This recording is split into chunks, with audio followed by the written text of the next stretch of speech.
This is Word the Street with your host, Uncle Nick. I'm the bipolar, biracial bastard, the motherfucking lone wolf, the black Italian stallion. Uncle Nick is here to do motherfucking work, and if you don't know, you better ask somebody. The niggas, the bitches, the ladies, the gents, the rats, the cats, the motherfucking dogs, the babies, the aliens, the reptiles, the motherfucking reptilians. Ask them all. Uncle Nick is down for to come up in a New York minute, bitch. You know what I'm saying? Stop fucking playing with me. I'm Sicilian, but I'm not a square. You know what I mean? Bada bang, bada boom, boom, boom. Motherfuckers.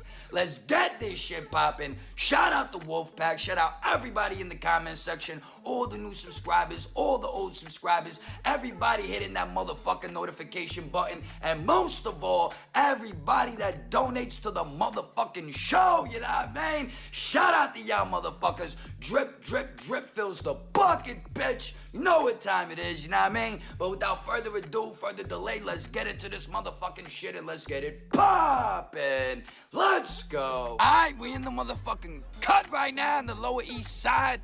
You know, I met my man Rudy low at the bar, rolling up something. We got some beers now. And there was some white stinking ass whore up in that motherfucker, and she had a dirty ass attitude and she wasn't trying to let niggas live.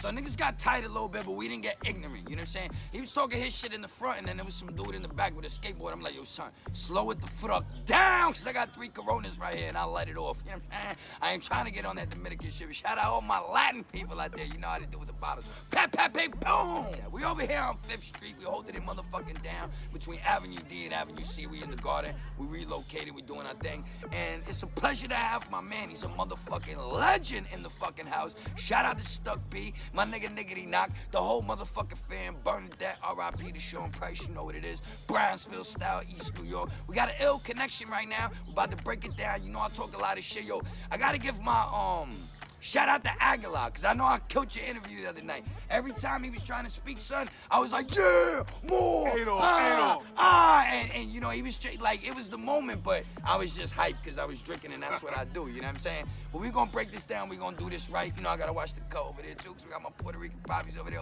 damn, they get a little crazy, but introduce yourself, let the people know what it is, and then let's get into some of this shit. Let's start rocking. Rudy Low in the house. Rudy Low, the real Rudy Low, the creator of the logo. Mr. Foreign, never boring, always scoring. You know what I mean? Up here with Uncle Nick, I'm gonna tell y'all about this low-life drip. Shit is real, yo. So now, let's just take it back to the beginning, son. What's the first fucking thing you ever stole? Actually, like... And why? The first things I stole in a meow sense. When I say in a meow sense, I mean according to our culture. What does meow mean for the people that don't know? People that's not informed of meow is a mission. It's a short word for a mission that I believe my friend Carvel, perhaps him or one of my peers created when we was younger, and it stuck. So when I speak about not stealing out a candy store or nothing like that, I'm talking about on the meow sense. The first things, me and Carvel just was having a conversation last night. That's the great one. Shout out, Carvel. Only original heads know this, original lowlights. Besides personal stuff, was batteries. Okay. Batteries, Tams. Tams was them hats that French people wear with the little thing on it. Gloves, scarves, Mickey Mouse scarves. A lot of Giants and sports stuff, because it was an old timer around our way named Reggie. He was the first person we ever saw to sell clothes and batteries on Eastern Parkway in Utica. Oh, so y'all would be like, man, fuck this shit. I'm gonna rack y'all shit, snatch it all up, and now we gonna get money on the app. I'm talking about here pay $1 battery, $5 a Tam. Oh. So we'll go out and sell 500 batteries. Oh, and supply that.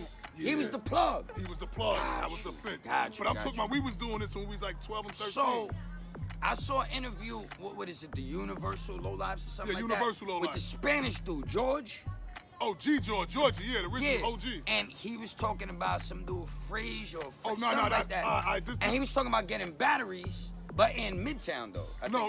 We used to go to Midtown to get it. All right, this is a scam of things. Shout out to Frizz. I stated it before, the OG, Georgie confirmed it.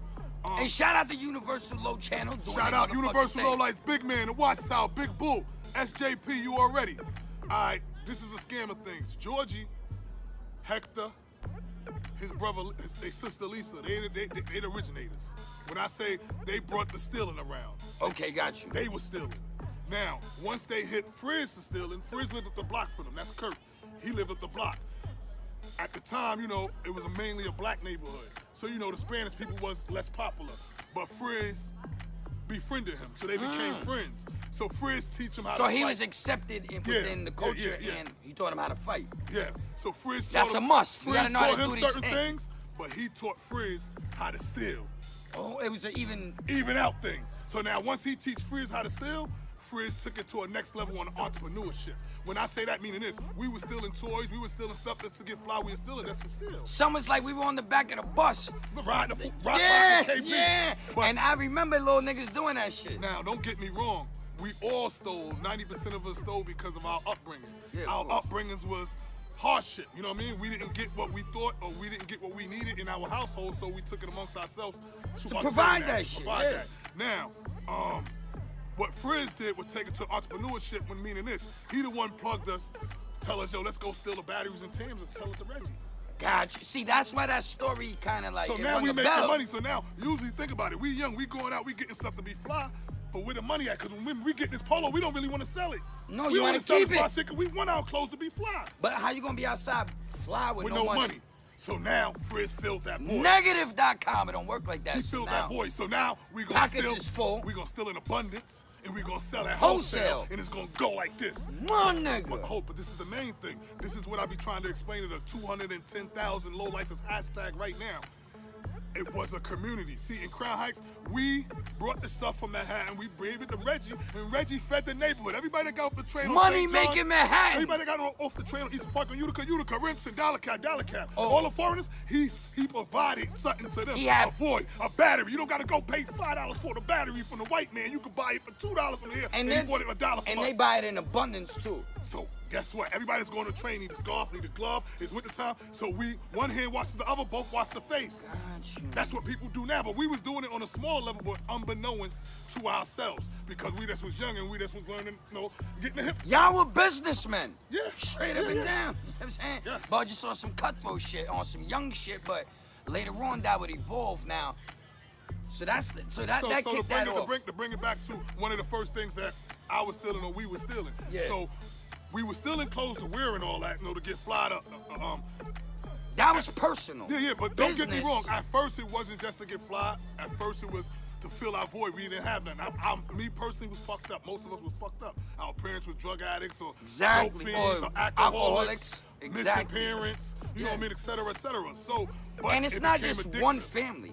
You got a whole projects like this. So now we all trying to survive. Niggas getting robbed for food stamps in the hallway, pissy staircases, crackheads getting kicked down flights of steps. Like, the shit was real, man. Like, at the end of the day, you dealing with motherfuckers that are animals. So now you get out that environment and you get to Manhattan and you like, it's not a cakewalk, but you like, this is what I need, bitch. And I gotta have it. And you go back to your jungle or whatever you got with your kill. Like people were so creative. Like, let's say, for example, Y'all was hunting, son. the way we dress, our style. Remember, Ralph Lauren never made his clothes for urban America. Well, see, the thing that I was deep about y'all, because I was watching something, they said, when y'all started banging them niggas like that, they started realizing what was popular and what wasn't. Because they're like, why did they steal 80 sweaters of this, but they didn't touch that? This must be what's the popular design. So they started making more shit based on what y'all thought was the motherfucking dope shit and what y'all was finessing in the street, which I thought was really genius on Ralph Lauren's end to like statistics, the analytics. He did the analytics. That's what the NBA's doing now, but he did the analytics and kept it pushing, and y'all kept doing y'all. Yeah. See, I don't want to get off track, but I did the research years ago before, when I first started dealing with entertainment, when I first thought of the whole scheme of things about my dream, which I constantly speak on. Between 1986, between 1987 and 1992, sales went up in the Ralph Lauren. Because now, of y'all. he researched and saw it went up because of us and urban America. Now, that brings me back to what I'm always furious about, what I always argue about is Complex. The Complex documentary that Victor Dan sued. Horsepower. Horsepower. Right? Yeah. Horsepower. And yo, they stole that shit from my nigga Him Low. Cause my nigga Him Low did a mixtape. Shout out all my Philly niggas, the Booze Brothers, Clever One. Him Low be showing me mad love. They showed they already know. Philly. Yo. Dark Low, Rick Low, shout it out. Exactly. Shout out all the low lives out there. And OBH, we rock with y'all heavy. Heavy. You know what I'm saying? R.I.P. B. Bill. Long live the great one. And that's who my man Him Low said brought him in. Yes. Wallow, shout it out, Wallow, 2L. But they stole the Horsepower shit from my man Him Low, you know what I'm saying? Cause that was his mixtape, but he was around them. And they knew about him at the end of the day. And that shit sound mad slick. I can't front Horsepower, you know what I mean? But what, like, I don't like Complex because it's a bunch of hipsters and a bunch of funny style motherfuckers trying to dictate our culture in the streets, but they don't really fully embrace it. They want to turn it into pop culture, and I don't like that shit, you know what I'm saying? But what was your grievance with the whole shit?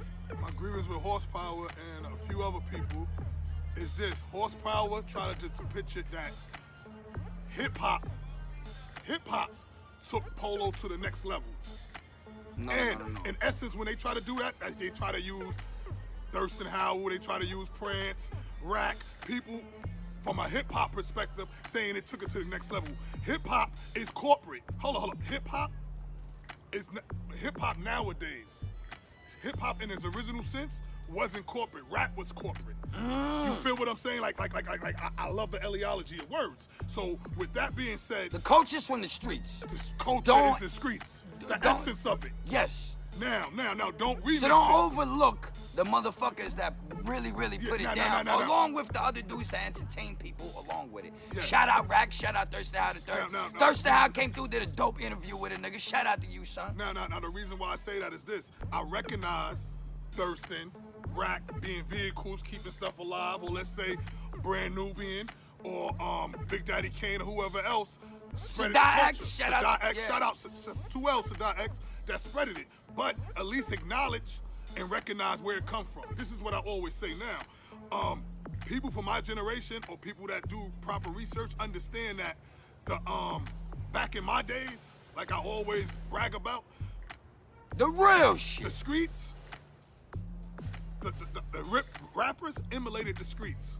All them rappers back then wanted to be like the peers in the neighborhoods that was popular. The drug dealers, the gangsters, the thugs, they wanted to be like them. The rope chains, the fittest low, like niggas don't LL even know. Cool J's not a thug. LL Cool J wanted to be like Supreme Magnetic and all of them.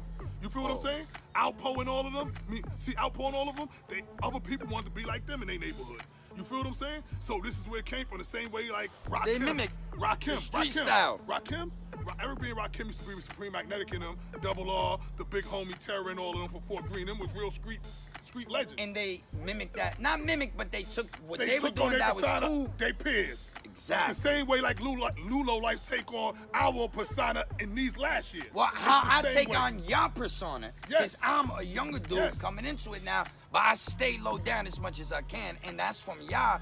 Because I was telling Thurston, I was telling other people, I used to come through Times Square from the Lower East Side with my Pop Dukes. And I used to see like a militia or polo niggas, but look, they wasn't playing around, you know what I'm saying? But they looked like they were having fun, and I thought it was so cool how they coordinated, how they matched their shit, and I thought that Ralph Lauren had a real knack for getting intricate with designs, but also allowing it to expand with like the hat, with the socks, with this like you see Nike, you see a lot of people doing that now, but it was like there were people doing it back then, but he did it in like a flashy kind of bombastic kind of way where it was like, yo, this shit is beautiful right here, you know what I'm saying? So you wanted to be able to rock that shit, but the shit was dumb expensive, son. So it was like when you rock that shit, I don't know, it's like having a Rolex on, like pushing a Cadillac. It was that type of energy, you know what I'm saying? Where you feel like, yo, I made it. Well, I made something of myself in society that I could present myself this way. If it makes sense to you. You need the light? No, I got it. No, I can coincide with that. That makes sense. Yeah. But see, the thing was, it wasn't made for us. But we took it like we do everything else, urban America or people that's innovative, and you bounce it and you flip it. Not emulate it, but you bounce it and flip it, give it your own twist. When I say that, meaning this. The white boys ain't rocking low the way we do it or the way y'all did it in the beginning. Straight up and The down. stuff was made for really, the activity was made for rugby, Yeah. for polo, you know what I mean? But we took it and did urban. Like, see that polo hat? When I was a child, our polo hats wasn't like these regular caps. Never. No. My Okay. first polo hat, and they got flicks of it, was the real hat that the jockeys wear. The little shit, I had a script symbol one with the two loops around it. You feel what I'm saying? Them wasn't made for us. Yeah. But we took We it. ain't and riding made it horses hip. in the hood, but we ride the iron horse and we'll fucking take your shit, but nothing about it. You feel what I'm saying? So we bounced and we flipped it. But what corporate America did and what Ralph Lauren did and what people always do, but unbeknownst to us, we was like, they got a famous book, right? One of my comrades hit me to it about 3-4 years ago, Soul B, right? But then Shout out to Soul B. Shout out to Soul B, right? But then I met somebody through a networking, a director, and she went to school at NYU. And she said, oh my God, she was like extremely overwhelmed that she met me, right? And she was like, oh my God, I did a whole semester in marketing and y'all was the thing. Yeah, so I said, yeah. I said, let me guess, it was all marketing geniuses? He said, yes. Now the whole chapter is dedicated to the lowlifes, called Walking Billboards. Explaining how we was children, unbeknownst to ourselves, that we was the walking billboards for Ralph Lauren and we the one advertising and went everywhere with it. Y'all You with the feel what I'm saying? Instagram before Instagram. Before Instagram. You feel what I'm Real saying? shit. And the same way like Let me get that light. the same way like with Dapper Dan, the Yeah. honor and privilege I had of Shout out to meeting him for stepping up when the Gucci little fiasco Yeah. happened, and you know, The- he did what he was supposed to do, and you Yes, know. shout out, true, a living legend. I mean, a trendsetter, logo designer. You feel what I'm saying? But Can't control the whole brand, but he stepped up to say yeah, something, man. but see, Change something. This is what really is crazy, and I don't want to be disrespectful, but I gotta be myself. People in our culture, lowlifes in our culture, the ones that I follow and see, I can't speak about stuff I don't know. They not that analytical. They don't use that much thinking to me. Critical Because- thinking. They're critical thinking. Because look at this. Dapper Dan went to prison for copyright infringement. Right? To the same big conglomerate companies that allegedly he was copywriting. But then they once he hired got him. out, they hired him. So, all right, kudos to them. At least they acknowledge him before the end. No, but they have to make you feel the pain before you can feel the But joy. for the pleasure. But what's this? Ralph Lauren don't even do that for us. But now, watch this. Let me hit you with something. Do you know who Tom Goals is? Nah, We gonna talk about it. You don't know who that is? nah. All right, Thurston I'm Howard a- III. Thurston Howard III, Bury Me My Low One. Tom Goals did that book. He the publisher. Oh, okay, got you. Right now, he worked for Ralph Lauren now. Okay. Now, So, he helped Thurston Howard III do his book, which was a bunch of photographs of us when we was children. Then they went to Fubu, not Fubu, pardon me, Willie Esco, the Lowlife brand, created the Lowlife logo, I mean the clothing line, used some so of the same Willie pictures. Esco was low life? No, but he's in charge of the Lowlife brand at Got that you. time, right? Over there. Over there, the clothing company, right? Now, Cause they just producing different fits Yeah, for yeah, different yeah. people, Now- but that was Willie Esco's. Yes. That was their main Yeah, shit. yes. Just to let the people know, so they're not like, oh, what? this is in the modern sense, the Lowlife clothing company. Got you. Now, he worked with them. But then he went to Ralph Lauren. He played all three people. He went to Ralph Lauren and told them they coming out with this stuff that looked just like the retro. That's why Ralph Lauren dropped the retro. But look what Ralph Lauren did. You ain't hip to this? Like none of the no black. Listen, bust this. Don't you remember? Not this low goose on the deuce. The last low goose on the deuce. Yeah. What did Thurston Howard III have on? The 92 shit, right? Limited edition, black. Yeah. The same people that was the spokesman or the models for the Lowlife brand was Thurston Howard III, Prance Low. What's the famous DJ? Just Blaze. Yeah, Just Blaze. Rack. PJC. Shout out Rack, my and all PJC them, see niggas. all them? Cause they just brought me in. My nigga, hold on, let me give y'all a shout out. Well, let me Yeah. let you finish it. No, go ahead. Shout Yo, out. shout out to my man Don Teak. Shout out to my man CF. Shout out to the Santos brothers. You know what I'm saying? You know what time Sun it is. Low, My 2 years, PJC 2 niggas. L's. They brought me in so like I could officially claim something now. You know what I'm saying? Cause I came under their umbrella. But I'm from the Lower East Side, but there's some Jersey City niggas giving me a wing. You know what I'm saying? Shout But out anyhow. Dollar Bill Let's Dave. Shout get it. out. Yo, my nigga Vic got a crazy story with boosting Kev in Century 21, but I'ma let Vic tell that story. But let's go. Right? Aggressive moves being made. Right? So bust it, right? So Time goes, yada yada. Tom goes, he turned around. He's at the goose on the deuce. Do-do-do-do-doom. all the people that had all the clothing from that was the 7 or 9 people that they chose to get the stuff to first. to be the walking billboards for the Low Life brand. They turned around and Ralph Lauren gave them same people free stuff. So what do you call that? That's a chessmate. When I say chessmate, meaning this, you can't do checkmate both. or chessmate? Checkmate. Checkmate. You can't wear both. It's a conflict of interest. Because remember, the Low Life brand Why is the same can't thing you, as that. though? Because listen, you got the Low Life stuff that's a ski man on it that say Low Life coming down the arm, and then you got the Ralph Lauren thing that's a ski man with a Low Life coming down the arm. Oh, so it's the same exact shit. Same exact thing, pirating, copycatting. The same thing that fake Rudy Lowe did. Same thing that I knocked people for all my life for not being original is what they turned around and So did Dapper Dan goes to jail. For being fraudulent. And then you come and jack my shit, even though I've been stealing your shit for years, you don't feel it's an even exchange? Like, I stole all your shit, nigga, and you jacked one of my images. It's not an even exchange. Like, Nah. I don't know if somebody presented that to you No, before. nobody never presented it to me like that, but this is what Like, I'm you explaining. jacked all my shit. Busters. I jacked I steal everything. one Listen, design. Guess what? I'm really intelligent. We jacked everything. We stole everything, and that's Yeah. a undeniable fact. But guess what? It was all insured. It was insured by Ah, everything. got It was you. insured. So but hold on, where's hold on. my It kickback? take money to make money. money. So guess what? We was stealing it, but we was promoting it. For every shirt we stole, 10,000 people saw us wear it because all the rappers wanted to be like us, and everybody in New York City wanted to be like us. So you don't think that same flow could have happened with the Low Life joint? No, I'm talking about the Low Life joint. No, I'm talking about that the people seen the polo shit. No, with the nobody's ski. seen it. No, he took it. It was an inside job. Oh, and they never put the design They out. had to stop. That's why the Low Life brand Oh stopped. no, that's Listen, the Low Life bullshit. brand can't be in competition with Ralph Lauren. It's the same Pardon thing. me, Who you think gonna win? that's Who you bullshit think gonna now. win? No, that's not right, son. And guess what else? You For come and 200,000 Low Nah, Life that's didn't not even right. buy into it. We didn't even support ourselves. Now, don't get me wrong. Yo, I there's wasn't jacking it. 200,000 of us. Hashtag is 215 right now. I count it every day.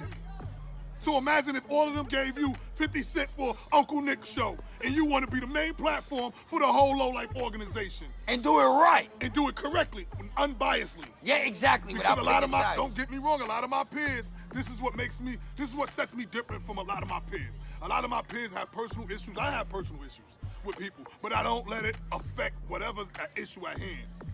I know how to be unbiased. I know how to balance stuff out. And that's the problem with stuff. Because if I got a personal issue with you, that don't have nothing to do with something else. So Well, that's no. Just because you talking your shit doesn't mean that somehow like Uncle Nick's trying to stir something up or take niggas to a negative No, place. I'm not even saying No. I'm keeping it real. Like you do your interviews, you talk about what you want to talk about. We talk about what we gonna talk about, and everybody's gonna have their story so everybody can see it. What I'm saying is on a broader scale. Okay. Making reference to the 210 Oh, hashtag Low Life. Got you, sorry. If we all work together like we supposed to, The way I'm doing it, trying to you feel get what I'm saying? everybody on the platform. Unbiased. It's certain I parts- reached out to it's- Rack Low. He still hasn't hollered at me. Holla at me, Shout out son. Sheena. I'm gonna make that happen. Rack Low, shout it out. What up, Conrad? Right? So what I'm saying is this. But If I we reach all- out to everybody, you're right. If we all support each other, Collective unit. listen. Who can stop listen, us? We would not need outside consumers. When I say we don't need outside For consumers. everything, though. For everything. The music, Everything. the events, Everything. Art Basel, whatever niggas is Everything, doing. whatever clothing, people all do. that, Because yeah. guess what? Everybody in this culture, and I'm a trendsetter. I'm original. I'm Rudy Lowe. Everybody go and spend money with that Pilgrim, that Anglo-Saxon, Ralph Lauren, and it's guaranteed y'all spend more than $100 on each item y'all buy. No, and they buy. I know personally, I buy shit in bulk. I ain't buying one or two things. This is what I'm because saying, you need the hat with the drawers, with the socks, with the shit. Because see, when I first started buying low, I would buy a hat and just thug it out. But then I started seeing niggas do layers.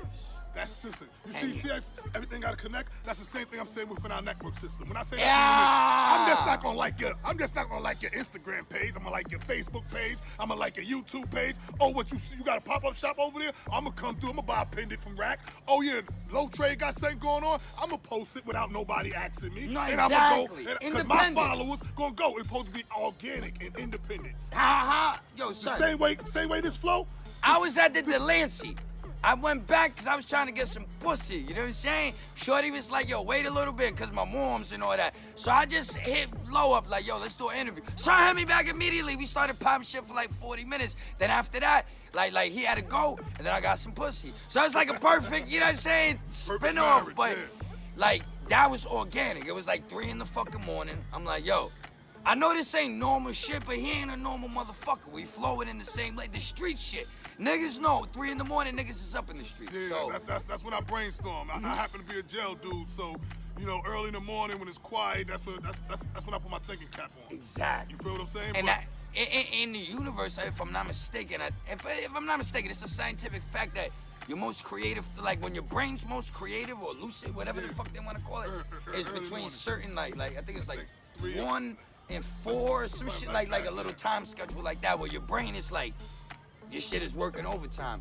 But now hold on, let's take it back to something else. What's the last thing you ever stole? And why? Put it like this, man. To my followers and for legal reasons, I'm gonna put it like this. The last things I sold, it ain't hard to tell that I got swag. I can count 9 Chanel bags at one time. And this ain't no freestyle round. Let's keep it right there. Well, we gotta get a freestyle out of you before we go. And I used to rhyme back in the day a lot, and I used to run up on niggas like Guru. Who else is my other man? DJ Clue. DJ Clue don't rhyme, but DJ Clue, yo, back then he was acting mad funny. Fat Joe, he was over here eating down the street. He used to eat at Casa Della right here on 5th Street, you know what I'm saying? Like, I used to just run up on people, like a lot. Dame Dash walking down river, just a bunch of motherfuckers, and I realized that nobody gives a fuck about your talent, son. You know what I'm trying to say? So it was pointless. So I was like, yo, how can I figure out how to market my shit, get my shit together, and do something in a way where I could profit from my efforts? Because somebody was just talking about Wallow's podcast, right? Yes. Shot the number 4. Shout out, Wallow, yeah. But he earned that and he built that, and I can't just put all my shit out there without getting paid. So there's a certain formula to certain things, and that's what your mind state has always been about. Yes. Get into the bag, get into the money, but people don't seem to form on the collective level. So now you were telling me that you were doing your thing once upon a time with Junior Mafia. You put Versace on their back, this and that, and Dipset and all that shit. You know what I'm saying? Like, you told me Dipset was Low Lives. I said, oh shit, I didn't know nothing about that. So this cigarette is burning over here, and I don't want a forest fire, so I'm gonna go put that out. I'll be right back. Yo, can you break that down for us? All right. This is what I'm saying. Shout out to Henny Loke, White Boy Scott, Lewis and Decatur. For real though. You know what I mean? R.I.P. to the big homie Webb. You already, Webb. I'm always boastful about past, present, and future. I'm always boastful about connecting the dots. Knowledge, wisdom, and understanding. 1, 2, 3. So y'all all can remember me. But check this out, right?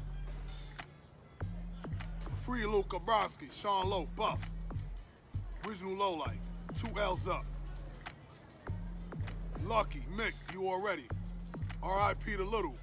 R.I.P. to Birdo. Zoo, free Zoo. I ain't gotta say that much more, do I? GKB, shout out the big homie. Free him, free the big boy, Frankie Boo. That's history right there. I don't really gotta say that much more, man. Yo, Dutch, that's Dipset. But I'm gonna say this. Bagger, Edward Jones, Junior Mafia, Dipset, Bird Gang, High Gang Mafia, co-defendant,